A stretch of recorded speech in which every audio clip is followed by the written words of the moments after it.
Good afternoon. Missed you guys. Under President Trump's leadership, the United States economy is growing at record levels, putting the president in a strong position to fix long-standing trade concerns with China. On Thursday, the president will meet with the Chinese vice premier, who is here this week for continued talks. President Trump is committed to achieving greater market access for U.S. exports and better treatment for our farmers, ranchers, and businesses. Fair and reciprocal trade with China will boost long-term economic growth, not only in the United States, but globally. As the president said last week, the United States proudly stands with the people of Venezuela, who have courageously spoken out against the corrupt and illegitimate regime of Nicolas Maduro. Maduro must do what's right and allow for free, fair, and credible elections in accordance with democratic principles. To speak more about U.S. policy towards Venezuela and to take your questions, I'd like to welcome to the podium National Security Advisor, Ambassador John Bolton, Secretary of the Treasury, Steven Mnuchin, and Director of the National Economic Council, Larry Kudlow. And after that, I will be up to take other questions of the day. Thanks, guys. Thank you very much, Sarah. As you know, on January the 23rd, President Trump officially recognized the president of the Venezuelan National Assembly, Juan Guaido, as the interim president of Venezuela. Venezuela's National Assembly invoked Article 233 of the country's constitution to declare Nicolas Maduro illegitimate. This action was a statement that the people of Venezuela have had enough of oppression, corruption, and economic hardship. Since then, 21 other governments in the region and across the world had joined the United States in recognizing Guaido as Venezuela's interim president.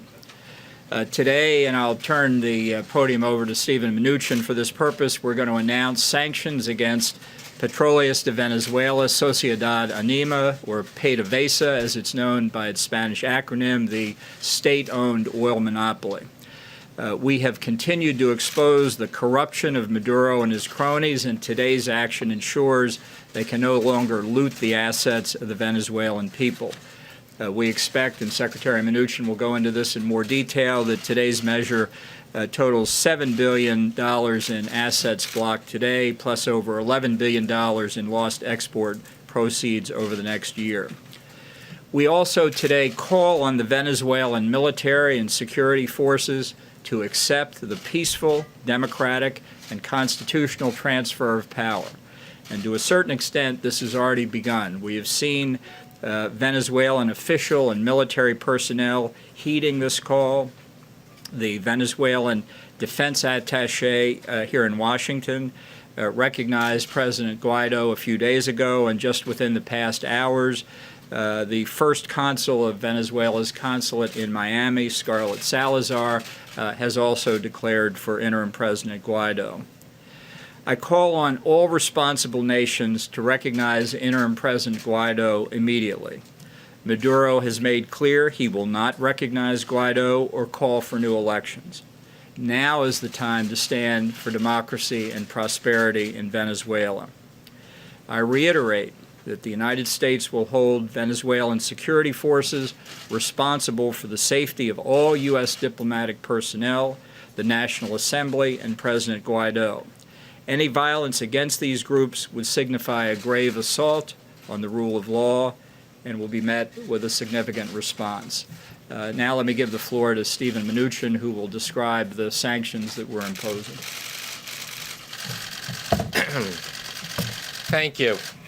Today, Treasury took action against Venezuela's state-owned oil company, PDVSA, to help prevent the further diversion of Venezuela's assets by former President Maduro. The United States is holding accountable those responsible for Venezuela's tragic decline. We will continue to use all of our diplomatic and economic tools to support interim President Guaido, the National Assembly, and the Venezuelan people's efforts to restore their democracy. PDVSA has long been a vehicle for embezzlement, for corruption, for Venezuelan officials and businessmen. Today's designation of PDVSA will help prevent further diversion of Venezuela's assets by Maduro and will preserve these assets for the people of Venezuela where they belong. The path to sanctions relief for PDVSA is through the expeditious transfer of control to the interim president or a subsequent democratically elected government who is committed to taking concrete and meaningful actions to combat corruption. Today's actions against PDVSA follows my determination that persons operating in the Venezuelan oil sector may now be subject to sanctions. Today, OFAC also issued a number of general licenses that authorize certain transactions and activities with PDVSA for limited periods of time to minimize any immediate disruptions and support of ongoing humanitarian efforts. Citgo assets in the United States will be able to continue to operate, provided that any funds that would otherwise go to PDVSA instead will go into a blocked account in the United States. Refineries in the United States have already been taking steps to reduce their reliance on imports from Venezuela. Those imports have fallen substantially in recent months. We have also issued general licenses to ensure that certain European and Caribbean countries can make an orderly transition. We continue to call on all of our allies and partners to join the United States in recognizing interim President Guaido and blocking Maduro from being able to access PDVSA funds. Thank you with that, and I'd be happy to answer some questions. Ambassador Bolton, if I could, you mentioned the word significant response. How do you define significant response? Well, we're not going to define it because we want the Venezuelan security forces to know how strongly we think that President Guaido, the National Assembly, the opposition, and most importantly, American personnel are not harmed. This is an unequivocal statement on our part. Is there any circumstance under which American forces would get involved? Look, the President has made it very clear on this matter that all options are on the table. Thank you, Mr. Secretary. You explained that there are some actions being taken here to mitigate some of the impact on the U.S. oil market. Can you walk us through those and explain how U.S. oil imports from Venezuela will be affected here, what's going to happen with the money, and where you think that is going to have some impact on the oil market globally? Sure. Well, let me just comment that we will be releasing FAQs with the general licenses to explain a lot of these issues, but effective immediately, any purchases of Venezuelan oil by U.S. entities, money will have to go into blocked accounts. Now, I've been in touch with many of the refineries. There is a significant amount of oil that's at sea that's already been paid for. That oil will continue to come to the United States. If the people in Venezuela want to continue to sell us oil, as long as that money goes into blocked accounts, we'll continue to take it. Otherwise, we will not be buying it. And again, we have issued general licenses, so the refineries in the United States can continue to operate. So I expect in the short term very modest impacts on the U.S. refineries. We've been working with them closely on these issues. Did you walk the U.S. oil industry through what's going to happen here in advance, or are they hearing about this for the first time right now? They're hearing about this now, but I generally say we made a press release recently. I think we've indicated certain things, so we had not disclosed to anybody these sanctions in advance, but I think a lot of people have been preparing for this over the last month. Secretary, with the blocked accounts, what would be the mechanism and what would be the timeline if there is this peaceful transfer of government? How would the money go from the blocked accounts back? And would be Juan Guaido would be the operating person to take it back and receive it back if he's put into power? What's the mechanism? So let me just comment that in general, okay, as we've said in the past, the purpose of sanctions is to change behavior. So when there is a recognition that PDVSA is the property of the rightful rulers, the rightful leaders, president, then indeed that money will be available to Guaido. We will be working with them on the money in the blocked account and whether that can be used for them. Could you explain to the country what the strategic interests of the United States are in Venezuela now and its immediate future? What's at stake for us, and why this significant response held in abeyance if this transfer of government isn't achieved? Well, we think stability and democracy in Venezuela are in the direct national interest of the United States right now under the Chavez-Maduro government. Civil society in Venezuela is disintegrating. The economy is in a state of collapse. Something in the range of 3 to 4 million refugees have already fled the country for neighboring countries in the United States. And the authoritarian regime of Chavez and Maduro has allowed penetration by adversaries of the United States, not least of which is Cuba. Some call the country now Cubazuela, reflecting the grip that Cuba's military and security forces have on the Maduro regime. We think that's a strategic, significant threat to the United States, and there are others as well, including Iran's interest in Venezuelans' uranium deposits. Yeah, and let me just comment. This is a country that is very rich in oil resources. There's no reason why these resources shouldn't be used for the economic benefit of the people there. There's no reason for the poverty and the starvation and the humanitarian crisis. Can I ask both of you, the United States has talked a lot about a potential embargo on sales of oil and also stopping selling of oil products to Venezuela. Why haven't those been considered yet?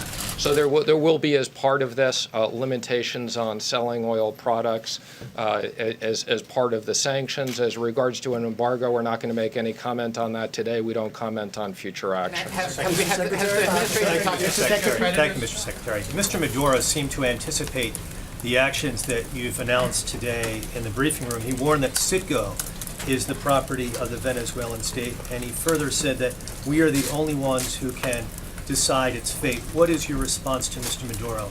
Again, it's the property of the Venezuelan people and the proper and rightful leaders of the country. So we agree with that. He's not the proper leader of the country at this time. And I've said these are valuable assets that we are protecting for the benefit of the Venezuelan people. If I could hone in on the question about the impact on the markets. Eamon asked you about refineries. You said it'll have a modest impact. What do American drivers need to know about the possible impact of the price at the pump, if any at all? Well, first let me say, there's been a big reduction in the overall price of oil. And particularly since we instituted the Iran sanctions, I think, we've been very careful in making sure that these costs don't impact the American consumer. Gas prices are almost as low as they've been in a very long period of time. These refineries impact a specific part of the country, and I think, as you've said, we're very comfortable that they have enough supply that we don't expect any big impact in the short term. Do you feel that fact emboldens your position, or do you feel the United States is able to take these measures as a result of the low gas prices or low oil prices on the whole, and does that increase the United States' leverage in this debate? I would just say we are very determined, whether it's in the case of Iran or it's the case in here, to use sanctions, to use them in the right way. And we're very comfortable that we've coordinated with the Department of Energy and other people on this mechanism. Yeah, thank you, Mr. Secretary. There have been reports that there are an estimated 25,000 Cuban troops in Venezuela, troops or secret police, which is a clear violation of the OAS Charter, Chapter 4, Article 21, about troops of another country in a sovereign nation. Will the United States raise a complaint, if nothing else, with the Havana regime about troops in Venezuela? As you know, Secretary of State Pompeo addressed the OAS General Assembly a few days ago. We expect other meetings of the OAS on this and related subjects in the coming days because, as both Secretary Mnuchin and I have said, we know what the legitimate government of Venezuela is. And it's our mission now to make a full reality in Venezuela what the people of Venezuela themselves want. Do you have confirmation of that number? Since that's correct, we have you in the room here, if you don't mind me turning your attention to the talks that'll take place at the end of this week. A statement was put out just before you came out here, the talks with China. In your opinion, where does all of that stand right now? Are you comfortable with progress that's been made in the last couple of weeks? Larry Kudlow has said that the talks over the next couple of days will be determinative. Is that your assessment as well? I think we've had very productive conversations going back between the meeting between the two presidents, which was a very important time. I think we sent a team over to Beijing There were very significant discussions for that period of time. We've had conversations since then. Ambassador Lighthizer and I are looking forward to the 2-day of talks. President Trump is going to meet with Vice Premier Leo He at the end of those. Now, let me just remind people, we do have another 30 days after this, so my expectation is that we'll make significant progress at these meetings, but I would just emphasize these are complicated issues. We have a timeline of how we've mapped out the 90 days. How much progress has been made in the last month, if you can sort of characterize it? Again, I would just comment that I think there's been significant movement, and we're working through what are still very complicated issues. Mr. Secretary, I want to go back to gas prices. Can you qualify and quantify? I understand that you're saying the gas prices are low now, but in the midst of this, with all of this that's happening with Venezuela, how long do you believe that the gas prices will move up to a modest impact on the oil industry? And can you quantify by how much? By cents, by tens of cents, or even by dollars? I mean, what is the modest impact that you're expecting? Well, let me comment that in general, I've said this before, markets are not always efficient. They move in different directions, so I want to be careful in not speculating on markets. I mean, I think kind of oil went up a lot right before the Iran sanctions. We were surprised that it went up so much. I think, President Trump had been on the phone with many world leaders and making sure there was ample supply. Prices came down. The U.S. is a big exporter of oil, so there's a balance here. But I think where oil prices are now reflect the supply and demand in the market. And as I've said, we're dealing with Venezuelan oil that is a rather modest part of our overall supply. Again, we're a net exporter of energy. We are particularly concerned that there were a handful of refineries that had a dependence on Venezuelan oil. I think they read the tea leaves. They reduced that dependence significantly along the way. Most of them have in the neighborhood of 10% or less of their dependence on Venezuelan oil. So I don't expect that people will see an impact on the gas pumps. Are you talking about sweet or sour crude from Venezuela? Sweet or sour crude? Again, I'm not going to get into all the specifics of the different oil markets, but let me just say that most of these refineries, this is about 10% or less. There's plenty of supply at sea that's already been paid for, so there's inventories. There's been excess oil. I'm sure many of our friends in the Middle East will be happy to make up the supply as we push down Venezuela's supply. But let me again just emphasize, the right outcome is a transition for PDVSA. The right outcome for the Venezuelan people is to have these companies rebuilt and to make sure that they get out of poverty. It's a complete tragedy to have the humanitarian crisis in a country that has very rich resources. Thank you, Mr. Secretary. Yes. No. Thank you. Ambassador Bolton, can I ask you a question, please? Has the Wait, President we were recognizing Thank you. her, and then you can go Thank you, next. Mr. Secretary. On China, if you would just address what you believe is we've heard this word enforcement quite a bit. Is that being a priority for the administration during these talks? Enforcement will definitely be one of the topics that Ambassador Lighthizer and I have on the agenda. And I think this is pretty obvious, but we want to make sure that we expect when we get a deal that deal will be enforced. And I would say in the conversations we had previously with them, there's been an acknowledgement with China that they understand that. Now, the details of how we do that are very complicated. That needs to be negotiated. But IP protection, no more forced joint ventures, and the enforcement are three of the most important issues on the agenda. Ambassador Bolton, has the President spoken directly with President Guaido? And if so, I beg your pardon, can you start that over again, please? Sure. Has the President spoken directly with President Guaido? If so, can you summarize that conversation? And how safe does the President believe our diplomats are currently? The Vice President has had several conversations with interim President Guaido, including most recently the night before we granted recognition. He'll be meeting with interim President Guaido's ambassador here in the near future.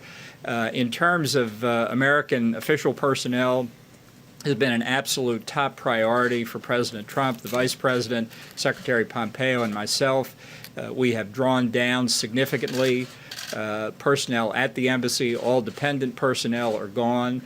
We believe we are now prepared as prepared as we can be. We're reevaluating the safety conditions at all time, and it's why we have said we've presented credentials to interim President Guaido. We recognize him as the legitimate president. He has asked for us to stay. We have made very clear to what's left of the Maduro regime that we hold them responsible, and we take their commitment to do that very seriously. In the back. Yes. Ambassador Bolton, if I may ask you, what is your assessment of the relationship between Nicolas Maduro and his military? Do you believe support is fracturing? And do you believe that the Russians are playing any kind of role in trying to support the military?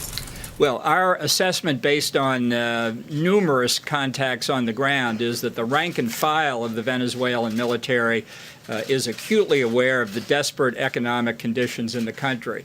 And we think they look for ways to support the National Assembly government. We think the junior officer ranks and the mid-level officer ranks are the same. And we are also aware of significant contacts between general officers of the Venezuelan military and supporters of the National Assembly. So you may have seen a statement last week by the Defense Minister, Vladimir Padrino, flanked by a number of generals in uniform. What they didn't know was how many of them were already talking to the National Assembly.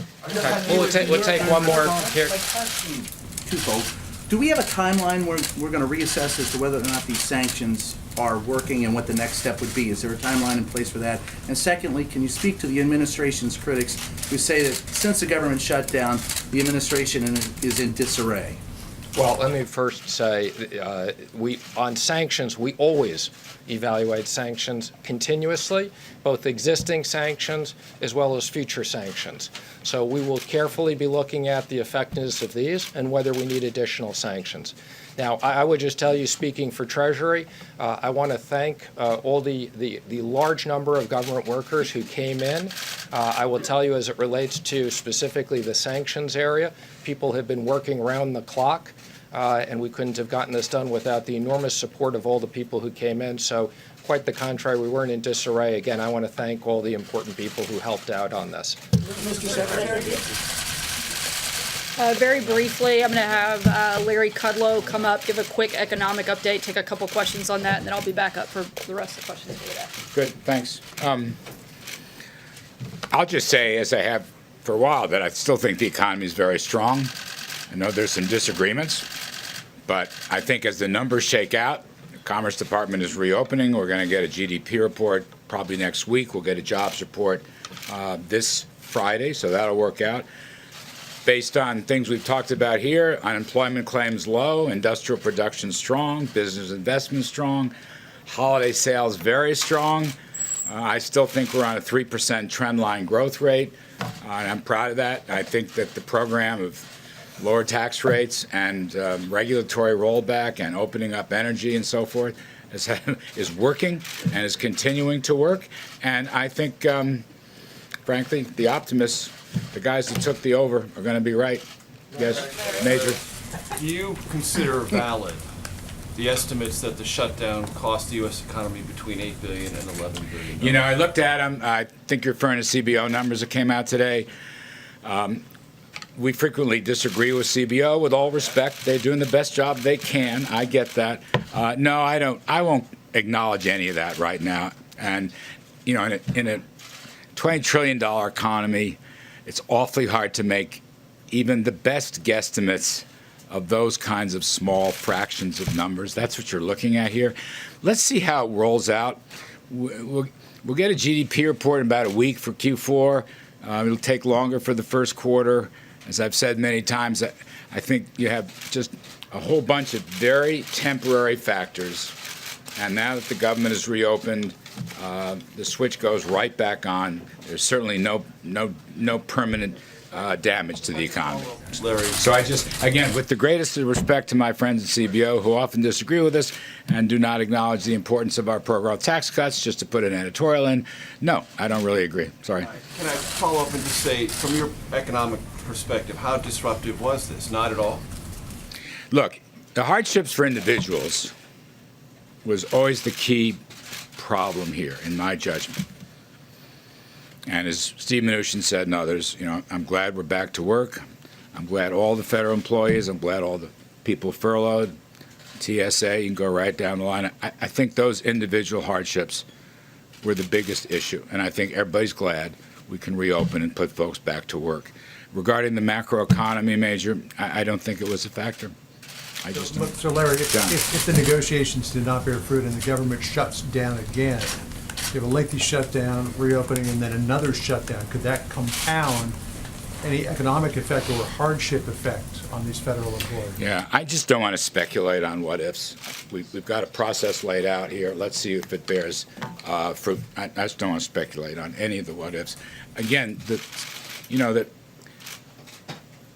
state of the economy, to me, my colleagues, Kevin Hassett and so forth, looks very strong. And I don't think that was disrupted. I don't. I know things have been written in their individual hardship cases. Again, I'll repeat that.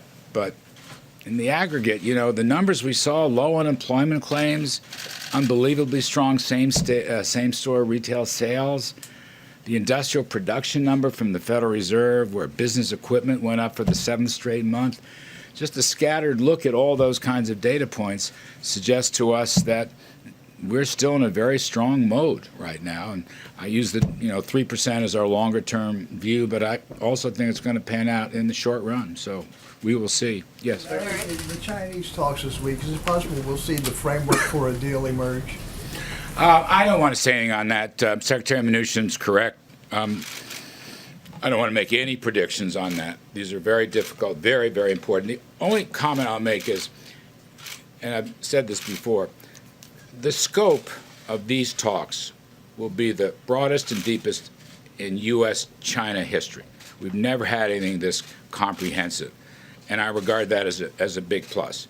How these things are worked out, we'll have to wait and see. The president has expressed some, I would say, guarded optimism about the talks. Li Yuhe is coming with his top people, and that's very important, and our top people will be negotiating.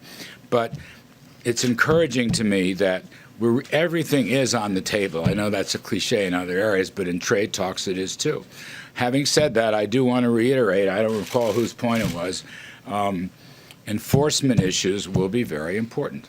And I know Ambassador Lighthizer has said that, and it's a key part of this discussion. Yes. Yes, sir. Do you favor government contractors who are furloughed also getting back pay? I'm not sure how. Some of them do. I think the defense-related ones will, but I'm not sure. I'm not an expert on that. I'd have to go and check that. I'd have to take a look at the scope of it. I honestly don't know. Yes. Hey, Larry, and I want to get back to the CBO because they also looked at projections over the next decade, in which they said the deficit for fiscal year 19 is going to be roughly $900 billion, starting in 2022, $1 trillion year after year after year after that. 2029, 93% debt to GDP, and they say it is simply unsustainable, the path that we're on. Does the White House agree with that? And if it is unsustainable, is the White House planning to do anything to change it? We have a fundamental disagreement with that agency regarding the growth outlook. Economic growth is the single biggest factor in compiling any of these numbers.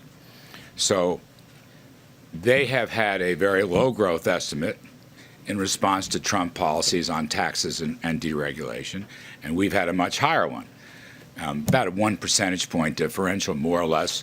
We're at 3, they're at 2, more or less. So the differential over 10 years is very significant. It could be as much as $3.5 trillion in deficit reduction if we are right. All I'm saying is that in the first 2 years of the Trump administration, our view has essentially been correct, and their pessimistic view has essentially not been correct. Now, again, I'm not here to rail on against CBO. They have a point of view. We have a different point of view. They're professionals, and I respect that. But that's the single biggest difference. Now, I would say one other matter. We anticipate a very strong, tough budget coming out to hold down spending. The president has talked about this. At least 5% reduction in the non-defense accounts across the board, and I think that's going to help. And then finally, my own view has always been economic growth is absolutely essential to reducing the deficit share of GDP, which is the burden on the economy. And if you look at our numbers, which are moving somewhat but not enormously, we anticipate a much lower deficit share of GDP. And that's probably another reason we disagree. Thank you, Larry. Today, both Caterpillar and NVIDIA said that a slowdown in demand in China is negatively impacting their businesses. Is the administration at all worried that it's putting too much pressure on the Chinese economy and that it could boomerang and negatively impact the U.S. economy? That is, a slowdown there could spread to a slowdown here? Well, look, we're the kind of trade openings that we're talking about and other structural factors are all pro-growth. Every one of them. If the trade negotiations, turn out positively, insofar as lower barriers, let's say, and much better treatment of private property rights, and as Steve Mnuchin said before, very important, ending the forced transfer of technology, things like that. Look, we will export. I believe this strongly. The United States, give our people the chance to sell to China. We will export a ton. Our export sales will roar, and it'll be much greater if they open their markets. And that's going to help China's economy, and it's going to help our economy. I've always believed that. And the question here is fairness and reciprocity, as the president has emphasized. I completely agree. But it's also a matter of economic growth. Lower barriers. United States, my judgment, is the most competitive economy in the world today. We are the hottest economy and the most competitive economy. I think the Davos survey just pushed us back to the #1 spot. We're proud of that. So the China talks, what's at stake here, I think, is the possibility of spreading prosperity, frankly, in both countries, all right, along with the need to make legal reforms and reciprocal reforms. We got time for one more? Yes? You talked a moment ago about hardships people felt Yes. during the shutdown. Yes. So if at the end of 3 weeks, by February 14th or February 15th, if there is no deal, will you counsel the president not to shut the government down again? I just don't want to make any comments on that. We will see what happens. As I said before, there is a process. See if it works. Not my place to say that. Thank you. Appreciate it very much. Thank you. Tough group to follow, but I will give it my best shot. John, go ahead. Thank you, Sarah. Is the president really willing to go through another shutdown if he can't get any money out of the Democrats for the border wall? The president doesn't want to go through another shutdown. That's not the goal. The goal is border security and protecting the American people. Ideally, Democrats would take these next 3 weeks to negotiate in good faith, as they've indicated that they would, and come up with a deal that makes sense, that actually fixes the problem, so we don't have to go through that process. What does he say to those like Republican Rob Portman and others who say that a shutdown should be taken off the table? In fact, to pass a law that basically says that shutdown can never be an option in the future. Would the president support that? Just take this off the table? Look, I'm not going to get into the hypotheticals of taking that off the table. I haven't seen a piece of legislation for us to even consider at this point that would make that a reality. But what I do know is that the president is committed to fixing the problem. And it's pretty simple. We have 3 weeks to work with Democrats. As the president's indicated on a number of occasions, they could get this done in 15 minutes. We agree on the fundamentals that border security is important. We agree on the fact that there is a problem and we should do something about it. So let's spend some time over the next 3 weeks. Let's get it done. The president's opened the government on the basis that Democrats have signaled to us that they're willing to actually get serious about a real deal and get serious about fixing the problem at the border, including funding for a border wall. Steve? The president's proposals for protecting the Dreamer children, some of the other concessions he made in his immigration speech, are those still on the table? Look, I'm not going to negotiate here. That's why they have the conferences for congressional members to work through some of those things, come back to the president with a deal. The president has laid out things in the past that he's willing to do. We'll see what they come back with. But what I do know is if they don't come back with a deal, that means Democrats get virtually nothing. That will make the president and force him to have to take executive action that does not give Democrats the things that they want. So this is a perfect time, and the table has been perfectly set by the president in order for a good deal to come together where everybody gets a little bit of something they're looking for. Josh? The president has described illegal immigration, unchecked illegal immigration, as a perilous threat, and has said that they're taking American workers' jobs. Can you explain why the president hired and employed so many undocumented immigrants at his clubs for years and didn't do more to prevent them from staying employed and working there? Look, I can't get into specifics about the president's organization outside of the White House. I'm only allowed to speak on behalf of the president in his official capacity. I do know that the Trump organization has put out a statement addressing that issue. I would refer you to that and to them for further questions. John, what does the president think? What does the president think should happen to a business that employs illegal immigrants and doesn't use systems to check and make sure that they're not doing that? I think that's one of the reasons that the president wants to actually fix the problem. He's one of the people that's identified the fact that we have a problem and we should fix our immigration system. If Democrats want to get serious about fixing that, they have a president that's more than happy to sit down with them and do exactly that. John? Since I know so little about this, let me ask you a couple of questions to see if I can educate myself. Well, at least we're in further. agreement on something. Senator Joe Manchin. Everybody's Senator Joe Manchin said yesterday that if the president were to move further on DACA and offer at least a path to status, if not a path to citizenship, he'd likely get more Democrats to come to his idea about the need for a border barrier. The president has been resistant to going any further than offering 3 years of more protections. What's the reason why the president doesn't believe that DACA recipients should have a path to status? Again, I'm not going to negotiate up here. That's the reason that they're going into conference. Why he doesn't believe that they deserve or should have a path to status? Again, I'm not going to get into negotiating immigration reform up here. That's why we have the conference. That's why the president has asked that that take place over these 3 weeks, whether or not that happens during this time or after. The focus of this right now is border security. We'd like to see that happen. And the president would love to deal with the overall problem of illegal immigration, fixing a number of the loopholes that would prevent some of those things from happening so that we can move forward with a system that actually works and functions. Sarah. And congratulations and welcome back. Thank you. You look more well rested than you should, but go ahead. What is the White House going to have a representative in these meetings, the conference committee on the health? I'm not aware of a specific White House attendee that would participate. Certainly will be engaged with members across the board, both those that are part of the conference as well as the back and forth that'll take place before and after. What's your data point here that? But we'll keep you posted when White House is in attendance. Okay. What's your data point here on the idea that Democrats are ready to, as you say, get serious about immigration reform? What is the signal that the president specifically got from Democrats? We've had a number of Democrats that have both publicly stated support for border security, including a wall, including barriers. We've also had a lot of private conversations in which Democrats have signaled their willingness, if the government is open to sit down and negotiate. The president is taking them at their word and hopes that they'll negotiate in good faith, and we hope that we'll see that happen. Jordan? Thanks, Sarah.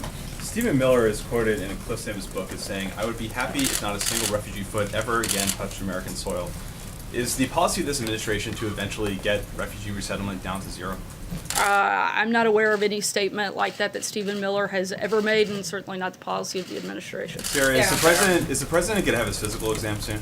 The president will, as always, undergo a yearly physical exam. We'll keep you posted on the date and time when that happens. April? Sarah, 2 questions. One, I want to go back to what Darlene asked, Larry Kudlow, and I'm going to ask it in a different way. Can this economy sustain another... Do you mind speaking up? I'm sorry. I'm going back to what Darlene asked with Mr. Kudlow. Can this economy sustain with another government shutdown? Again, as I told Jonathan, we don't want another government shutdown. We want a deal that actually addresses border security. It seems like it should be so simple. We're all in agreement that we need it. We're all in agreement that there's a problem, so let's fix it. So we don't have to go through that process again. But can the economy, Larry Kudlow was very hopeful and optimistic, even though the numbers show otherwise. Actually, the numbers don't show otherwise. The numbers show that we have an incredibly strong economy. The numbers show that jobs continue to grow, wages continue to rise, unemployment continues to drop. The numbers are actually very much in the favor of the things that Larry laid out. Again, do we want another shutdown? No, but the president and his team have focused on long-term economic stability, long-term economic fundamentals, and we think that if we had to, we could sustain that, but certainly we don't want to. That's not the goal. My last question. Go ahead. So, there are several people that are now indicted, that have some kind of connection to either the campaign or the president. Have these people tried to make contact with the president via their mutual friends? I'm not aware of any contact from those individuals. John? Thanks a lot, Sarah. On the State of the Union address, it was supposed to take place tomorrow night. I know that House Speaker Pelosi said that she would extend an invitation to the president once the government has reopened. It's reopened. Has she extended an invitation to the president? Do you believe, Sarah, that she's acting in good faith in this regard? I certainly don't think she acted in good faith on the front end, considering she cited security concerns that didn't exist, but we're certainly hopeful that moving forward in the future that she will. The president, as he always does, looks forward to addressing the American people, and we'll do that as soon as that invitation is received. Francesca? Sorry, go ahead. If I could, Sarah, do you expect her to extend an invitation to the president in the course of this 3-week window while negotiations are ongoing? That's a better question for Speaker Pelosi. Francesca. Thank you, Sarah. You're not exactly ruling out another shutdown, and many federal workers who came back today are concerned that there could be another shutdown. What's your advice or message to them in this 3 weeks? Should they be saving their money? Should they be concerned that they might not get another paycheck so soon? My advice would be to call your Democrat members of Congress and ask them to fix the problem so that we don't have to continue having this process, and so that we actually secure the border and protect American citizens. Steve? On the same subject, Sarah, the president tweeted over the weekend and said that he made no concessions whatsoever, but influential conservatives are saying that he has made concessions in this, because he originally said that he would not sign any legislation that did not include money for the border wall, and then he went ahead and did that. And granted, it only keeps the government open for the next 3 weeks. He said he wouldn't do that either. And so how can the president say that he made absolutely no concessions to Democrats on this legislation? Because the negotiations are still ongoing, and I would argue that conservatives that actually have influence have supported the president throughout this process. They believe in border security. They believe in protecting Americans, just like the president, and they stand with him. Again, this is a simple fix. It's easy for Democrats to sit down and come to an agreement and work with us to get border security. John? Thank you, Sarah. The president has spoken increasingly of declaring a state of emergency after February 15th and using funds already there for the building of the wall under the aegis of national security and homeland security.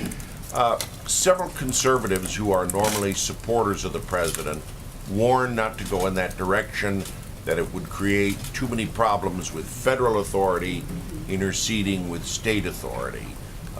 President Bush in 2005 wouldn't declare a state of emergency over Katrina because he did not want to get into that argument with governors. Has the president considered this and the criticisms and warnings of fellow Republicans, notably Senator Blunt of Missouri? Certainly the president listens to members of Congress as well as constituents across the country, but the president's number one duty and the number one responsibility he sees as commander-in-chief is protecting the American people. He sees the crisis at the border to be a real one. I don't think anybody in the country can argue the fact that there is a real problem at our border. It needs to be fixed, and the president's going to do what it takes to address it. Callie? Thanks. I have a question for you on the shutdown, but first I want to ask, has the president ruled out a pardon for Roger Stone? I'm not aware of that. Haven't had any conversations regarding that matter. Will you discuss it with him and let us know? I'm not going to get into that at this point, but if need be, we'll let you know. You talked about the possibility that the president may use his executive authority. He has put that option on the table many times, most recently Friday in the Rose Garden. If the president truly believes that what's happening is an emergency, why would he wait 3 weeks to declare it? Because it's real simple. As the president has said, as most of us in the administration have said on a number of fronts, the best fix is to be able to do it legislatively. But if Congress, particularly Democrats in Congress, would rather play political games and actually do their jobs and fix the problem, then the president will be forced to take a different path. Again, ideally that doesn't happen, but we'll see what happens. Legally, it's either an emergency, Sarah, or it's not an emergency. You can't can't have a half emergency, right? No, So which is it? you're missing the point. It is not just an emergency, it's a crisis at the border, both a national security and a humanitarian crisis. But there's a process in which the president wants to exhaust all options, primarily doing what we feel is the best one, which is a legislative fix. But if Congress doesn't do their job, then the president will be forced to make up for all of their shortcomings. Sarah, two questions, Sarah. You talked about what you're not going to negotiate. I'd like to ask you, is the $5.7 billion request from the president non-negotiable? Again, I'm not going to negotiate from here. That's the whole point of the conference, is to iron out those details and come back to the president with a deal. At the end of the day, the biggest thing that has to happen is there has to be real and adequate funding for border security, including funding for a wall, and we'll see what the conference comes back with. That could be a number of possibly less than 5.7. Again, Major, I'm not going to negotiate with you. That's not my role. My job is to communicate where we are in the process, and right now we're in the process of letting the conference do its job, negotiate a deal, and come back to the president. Thank you, Sarah. Two questions. Thank you, Sarah. Two questions for you, if I may. First, on the government shutdown, the president made several promises to families, particularly those who have been affected by crimes committed by illegal immigrants, that they would have a wall at the end of this government shutdown, at the end of this promise. Can he maintain that promise that there will be, to those families, that there will be a wall on the southern border by the end of his first term? Again, as you know, the president and his administration have engaged and built roughly 100, or contracted to build roughly 115 miles of the border. This 3-week package that just passed, that Democrats actually voted for, included over $200 million in funding for the wall. And the president's not going to stop until the border is secure, and that includes having a border wall. Another question for you on Afghanistan. There's talk in Afghanistan by the U.S. envoy of a deal that would basically pull U.S. forces out of the country in exchange for a guarantee from the Taliban that there will be no terrorists who remain in the country. Is that a plan that has the White House's support? Is the president support that sort of plan? And would that be a victory for the United States after almost 17 years of war there? Our priority is to end the war in Afghanistan and to ensure that there is never a base for terrorism in Afghanistan again. Negotiations are going to continue. For anything specific, I can't get into that right now, but I refer you to the State Department beyond that. Kristen. Sarah, thank you. Just to follow up quickly on your answer to Hallie, you said, I'm not aware of that, when asked if the president had ruled out a pardon for Roger Stone. So does that mean he hasn't ruled out a pardon? Again, I'm not aware of any conversation even regarding that or a need for it. Can you guarantee, Sarah, just to follow up, can you guarantee that the president won't pardon Roger Stone? Again, I'm not going to talk about hypotheticals that are just ridiculous of things I haven't talked about. Said that Jim, it go would be ahead. a crime to be in discussions with WikiLeaks. Does Never the thought I would president be shutting down one reporter to go to Jim Acosta, but here we are. Marco Rubio said over the weekend, Sarah, that working with WikiLeaks should be considered a crime. Does the president agree? I'm sorry, I didn't hear the last part. Marco Rubio said over the weekend that working with WikiLeaks should be considered a crime. Does the president agree? Look, I think every single outlet that you all represent looked for and searched for information that WikiLeaks was providing, including reporting on it. So I think there's a responsibility by members of the media. I'm not aware of anybody here ever working with WikiLeaks in any capacity, but I do know that every individual that represents a media organization here looked for that information. Most of you reported on that information, so I think you're just as accountable as anybody else in that process. Jim, go ahead. If I can jump in. Roger Stone last week, Paul Manafort, Michael Cohen, Michael Flynn. Are you concerned, is the president concerned, that as more and more of his associates, former aides, are brought into this investigation, are indicted, plead guilty in this investigation, that this presidency is in danger? Not at all. In fact, I think nothing could be further from the truth. The more that this goes on, the more and more we see that none of these things have anything to do with the president. In Roger Stone's case, the charges of that indictment have literally nothing to do with the president and have to do with his communications with Congress. So, in fact, I think the further we get into the process, the more and more we see that this has nothing to do with President Trump. Follow up on that, just, if I may. Can you assure the American people that during these conversations that Roger Stone had with WikiLeaks and individuals who were tied to the dumping of that material, that at no time the president had any interactions with Roger Stone that nobody close to the president had interactions with Roger Stone, who may have told the president what was going on in those conversations.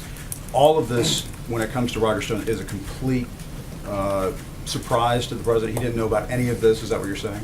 What I can tell you is that the president did nothing wrong throughout this process, and the charges of the indictment against Mr. Stone have absolutely nothing to do with the president. Take one last question, Steve. Yes, Sarah. We're expecting in a few moments that the U.S. government will announce some criminal actions against Huawei, the Chinese telecom company, and we're just about to have this Chinese trade delegation here.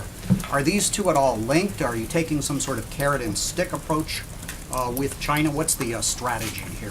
No, those two things are not linked. They're a totally separate process. The negotiations on the trade front will continue to be ongoing, and I believe on that other question and thing that you mentioned may be coming, I believe they're waiting on me to finish so that they can do that. So with that, I will say good afternoon. We'll see you next time. Thanks, guys.